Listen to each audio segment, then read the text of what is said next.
To all my black brothers and sisters in Gen Z, we cannot let the indoctrination that happened to our parents happen to us. We all know the narrative, right? The Republican Party is full of a bunch of white, racist people.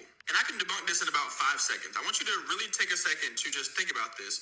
What party in today's day and age tends to bring up race more? Is it the Republicans or is it the Democrats? And let me also ask you, in just regular conversation day to day, do you find that black people tend to bring up the issue of race more in conversation, or do you find that white people tend to bring up the race issue in conversation more?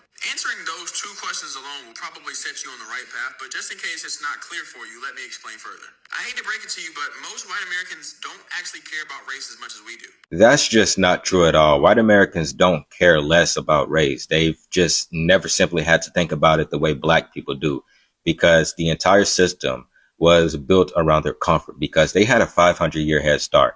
The start from genocide against Native people, the enslavement of black people, and centuries of stolen labor, Jim Crow laws, and the destruction of thriving black communities, the moment when we started building independence without government help.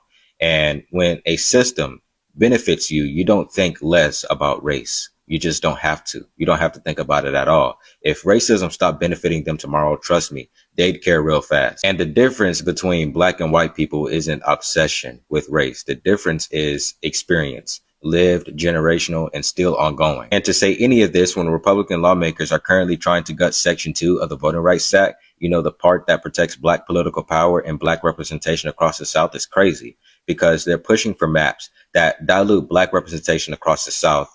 And that shows you that they care more about race than you think they do, because that is weaponizing the system to maintain white supremacy and maintain power. And let's be very honest and tell the truth here, because the indoctrination that hurt a lot of older black generation wasn't race talk. It's not even close to that. It was the Red Scare, Cold War propaganda that told black people socialism was evil. Both political parties push that because they're capitalist parties. They want to protect capitalism, and they know that socialism would uplift black and marginalized communities across America. And that's exactly why they silenced Dr. King, Malcolm X, Fred Hampton, the Panthers, and every black liberation movement that demanded economic justice. And what we're seeing today is not black people turning conservative, because young black Americans are becoming more critical, more informed, and more aware that capitalism has failed us. And both political parties, Republicans and Democrats, ran a capitalist system that has kept black communities struggling for decades. And it's still ongoing.